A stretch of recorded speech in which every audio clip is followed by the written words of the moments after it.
ẹ̀dàrí ọ̀pá gbé ó sàgá nọ̀wẹ́ wọ́n wẹ̀ dàgbọ̀n ẹ̀ tọ́lẹ̀kọ̀ inú mi yẹn náà. Okona pe mo lokogbe aya me visa ikweki sulu market ra owelu market e aya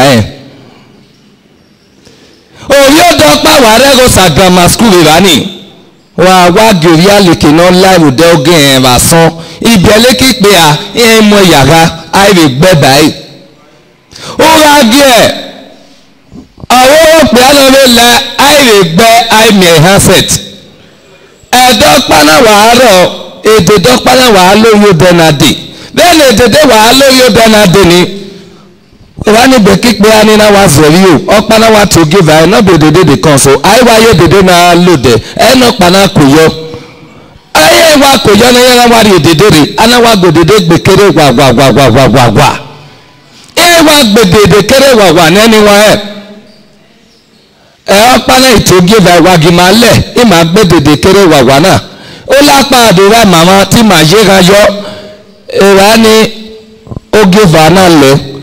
lóka ó náà lẹ̀ ọ̀ísọ̀ gbẹ́nupọ̀gì àdìdí náà ìdá ìwẹ̀ kún láró ìrẹ́ wà á yà àárẹ̀ màbà sàn yíyá hùwà ọ̀pẹ́ ní rí ẹ̀yẹn dónàṣẹ̀.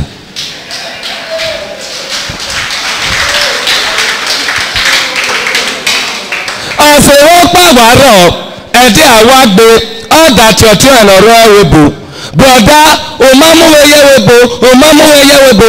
ọ̀tíọ̀nà tàmẹ́wẹ̀ mẹ́kẹ́dọ̀ aró ẹ̀spẹ̀ ẹ̀dẹ̀ náà ugbẹ́sẹ̀ mẹ́la mẹ́rin olùwẹ̀rẹ̀ lẹ́sẹ̀ ọ̀làwẹ̀ bọ̀dá fẹ̀mẹ́rọ wà wẹ́ni kẹ́sì pò bá hùwẹ́ yà á hùwẹ́ dówà wẹ̀rẹ̀ ẹ̀spẹ̀ ní sọ̀kwẹ́ni gàrẹ́ ẹ̀wẹ̀bù ni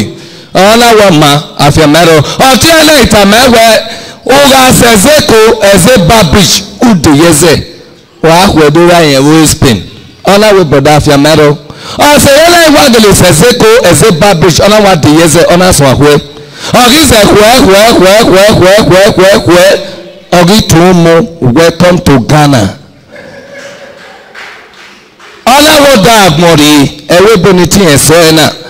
ona da gbe deyeze Ghana ona so ahwe